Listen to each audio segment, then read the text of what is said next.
I'm dreading the World Cup being over. I'm dreading it because these videos are going to dry up and it's just going to be sad because, you know, the amount of content that we've got from people experiencing America, loving it, wanting to stay, not wanting to go home. It's just been so much fun because I myself am thinking about moving to America. A lot of you guys know that. And it's like every day I watch one of these videos, it makes me more sure that it's what I want to do in the future. Whether it happens next year, the year after, I definitely see a point in my life where I live in America because I just love the culture. I love it. Bag in England. They are meant to be exactly the same thing, except for the fact that in the UK, we have to pay for our plastic bags. We do. Americans do not pay for their plastic bags. And not only that, it's a minimum of 10p that we have to pay. And most 10p if you're lucky. It's like 40p. of the time, it's about 40 pence. Yeah. Which if you're doing that 10 times within a week, that's £4. So why is it that Americans get to have free plastic bags, but us British people don't? And it's supposedly to save the turtles? What? So there's British turtles that are being suffocated, but the American turtles aren't? How does that work? Okay, there's definitely more important things we could be doing to save the planet from climate change. And trust me, you don't want to Google it. And it's got nothing to do with plastic bags, babe. So why is it that in the UK, we have to pay for plastic bags and Americans don't? I think it should be one rule for all. It shouldn't be discriminatory when it comes to plastic bags. I love how she's totally right. She's totally right. The fact that we have to pay for plastic bags, but you've got all these people in private jets using up all that oil. Like, it doesn't make any sense. America, this one thing has absolutely blown the minds of Brits, Europeans, Australians, everyone who's come here for the World Cup. You're going to find this so funny. So we all know everyone has been flocking to America recently for the World Cup. And we've all seen the videos and we've all been loving it. His moustache is epic. But I think something has happened that no one was really anticipating. And this is where I think this is the amusing part. Everyone has come here and fallen in love with ranch dressing. So much so that they are taking it back by the bottles, filling What? Are you serious? A suitcase full of ranch? suitcases up to the degree that TSA has had to release an official statement telling people if you're bringing ranch dressing back and Chick-fil-A sauce, please. To be fair, Chick-fil-A sauce is phenomenal and we don't have that here. I don't know why Chick-fil-A is not in England yet. Chick-fil-A, what are you waiting for? Please put it in your check bag because everyone's bringing it in hand luggage and it's causing problems for the airlines. This is insane. I mean, I love ranch and Chick-fil-A sauce just as much as the next man. So I understand why everyone's trying to take it back. But for TSA to have to release a statement asking people, please put it in your check bags. I just don't think anyone was expecting ranch dressing and Chick-fil-A sauce to have made this much of an impact. This is hands down the best thing about America. And that is how chatty the people are. Like wherever you go in America, people are always wanting to have a chat and speak to you about absolutely anything. Like it literally doesn't matter where you are. If you're on a bus, you're on a train, you're going for a walk, someone will probably stop you and have a little chat with you. And especially if they hear you've got a different accent. Like I found that in Texas, when people heard my accent, they were like, oh my God, where are you from? Oh, you here for traveling? Are you here for business? Da, da, da. It's fun. Honestly, if you're in a bad mood that day, it just lifts your spirit up and up and up. So to everyone out there that hasn't been to the United States and gives it a bad rap, don't judge it until you come here because you will be pleasantly surprised. She's still going on about the plastic bags.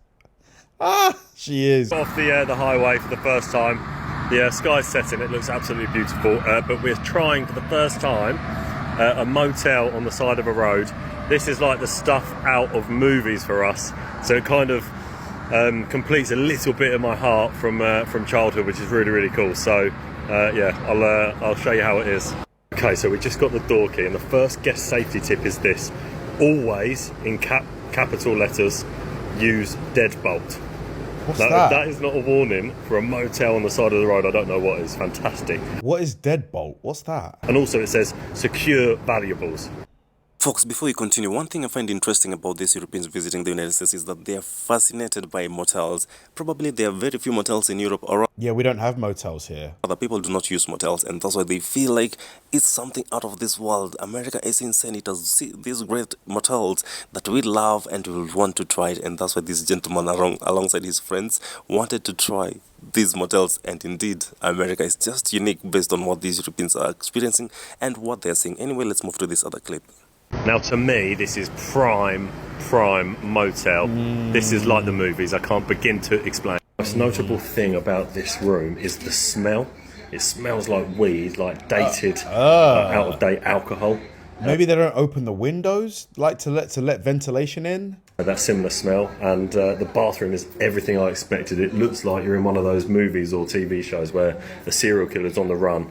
And I love this, folks. These Europeans are providing critical outsider explanation regarding what motels are. So for Americans, they can get a picture of what these things are, but most Americans do not use motels. So for these visitors, a lot of Americans out there are wondering, why are you using motels where they... I guess motels they're cheaper, aren't they, than a standard hotel. I remember when I was in was it California? We stayed in a motel. It was like Motel 6. I think it was like $60 or something like that, $70.